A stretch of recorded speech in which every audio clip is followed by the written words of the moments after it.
Alors nous venons de passer le premier week-end dit de la saison, c'est-à-dire le week-end du 1er mai, évidemment qui a été plus que calme. Je salue quand même, étant sur le terrain, toutes les initiatives ingénieuses des Tropéziens, des Rématuélois dans le Golfe qui essaient de nous proposer de réinventer leur propriété, leur propre métier, en proposant des services traiteurs à domicile, en proposant même pour certains de fabriquer des masques, etc. Donc il y a quand même une grande solidarité, une grande inventivité aussi chez vos concitoyens. La saison 2020 approche, on est bien d'accord. Comment l'envisagez-vous aujourd'hui ? Alors je connais et je partage bien évidemment les craintes et les angoisses de beaucoup de nos acteurs économiques avec lesquels je me suis entretenu. Mais comme tous les professionnels et les institutions concernées, nous n'avons encore que peu de visibilité sur cette saison. Nous avons certes des espoirs, mais nous savons que cette saison sera quand même quelque peu perturbée. Alors à quelle date les hôtels, les bars, les plages, les restaurants, les plages pourront-elles ouvrir et dans quelles conditions? Bon, à ce stade, nous ne le savons toujours pas. Alors on attend donc d'en savoir un petit peu plus au niveau du gouvernement afin de nous permettre de nous adapter au mieux donc, à cette situation.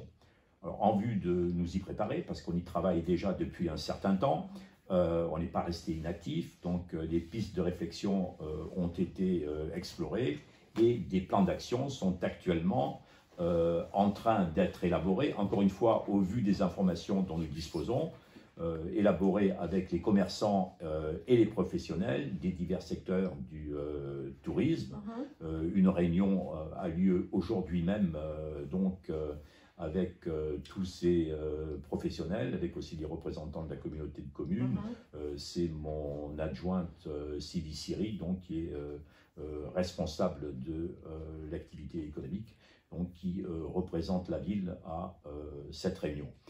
Alors, nous pourrions, je peux prendre quelques exemples en ce qui concerne les actions que nous pourrions mettre en œuvre.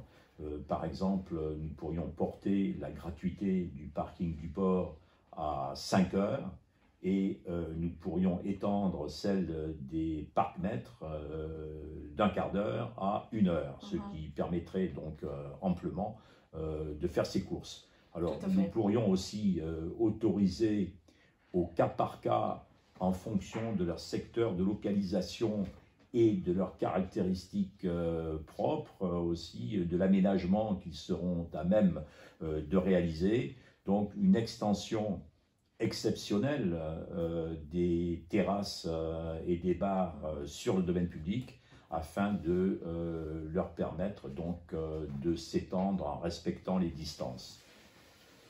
Sur le plan événementiel, malheureusement beaucoup des événements qui avaient été prévus avant le confinement ont été annulés par les organisateurs et à l'heure actuelle, si vous voulez, la ville n'a pas d'autre choix que de restreindre l'ampleur de certaines manifestations qui avaient été envisagées ou certains événements comme le 14 juillet ou le 15 août. Ceci dit, nous nous efforcerons dans toute la mesure du possible donc, de maintenir ces événements. Donc mon adjoint, M. Perrault, donnera des informations plus précises dès que nous serons à même de communiquer sur tous ces événements. Une petite question, l'état d'urgence sanitaire est donc prévu jusqu'au 23 juillet. Est-ce que vous avez une visibilité sur l'événement, j'allais dire, international mythique et tant attendu et supposé être allongé d'une semaine cette année, les voiles de Saint-Tropez? Alors, en principe, j'ai été informé qu'effectivement, la Société nautique de Saint-Tropez, qui organise cette manifestation, souhaiter la maintenir. Donc je sais qu'ils travaillent dans notre informé, bien évidemment. J'espère qu'ils seront à même de pouvoir le faire, encore une fois, compte tenu de toutes les mesures qui devront être qui devront être mises en place. Donc effectivement, à ce stade, ils travaillent sur divers scénarios ou scénarios. Donc une fois de plus, tout dépend du comportement de la population, de nos concitoyens. Tout dépend, encore une fois, effectivement, donc de l'évolution de la situation sanitaire, qui dépend, comme on l'a dit elle-même, très, très étroitement du comportement de nos concitoyens, et notamment de nos visiteurs aussi, parce que... Rappelez-nous combien de personnes arrivent chaque été à Saint-Tropez? Alors sur l'ensemble de l'année, il y a quand même 5 à 6 millions de touristes qui viennent à Saint-Tropez. Et bon, durant l'été, il peut y avoir, en situation tout à fait normale, mais bien évidemment qu'on ne reconnaîtra pas cette année, il peut y avoir 35 000 avec tous les résidents secondaires, et lorsque les hôtels sont pleins, il peut y avoir 30 à 35 000 personnes résidentes donc, sur la commune, auxquelles il faut rajouter un flux de visiteurs quotidiens qui, les jours de pointe, peut atteindre, selon nos estimations, entre 50 et 70 000, ce qui veut dire qu'à un moment donné, ne serait-ce que pour quelques heures, il y a 100 000 personnes, près de 100 000 personnes qui se trouvent sur Saint-Tropez. Alors je doute fort que ce sera le cas cette année, mais pourvu qu'il y en ait quand même un certain nombre et qu'elles se comportent, disons, raisonnablement et surtout de façon responsable. Peut-être conclure par un message d'espoir, puisque je vois que vous avez certes pris la mesure de la gravité de la situation et mis tout en place pour que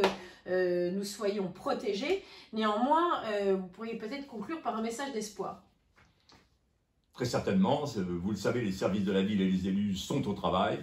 Moi, je formule le souhait que nous puissions le plus rapidement possible maîtriser la situation sanitaire, relancer l'activité et sauver nos commerces et nos établissements et retrouver une vie un petit peu plus normale dans l'attente de pouvoir disposer de médicaments efficaces et non contestés et de la mise au point d'un vaccin. Alors, je ne suis pas médecin et je ne porterai pas de jugement sur les divers avis qui sont formulés par les scientifiques et les médecins dans ce domaine. Le dernier point que je voudrais mentionner, c'est que ne nous y trompons pas, chers amis tropéziens, la période qui s'ouvre ne signifie pas un déconfinement total. Restez vigilants, prenez soin de vous et de vos familles en attendant des jours meilleurs et je vous dis à très bientôt, du moins je l'espère. Merci beaucoup.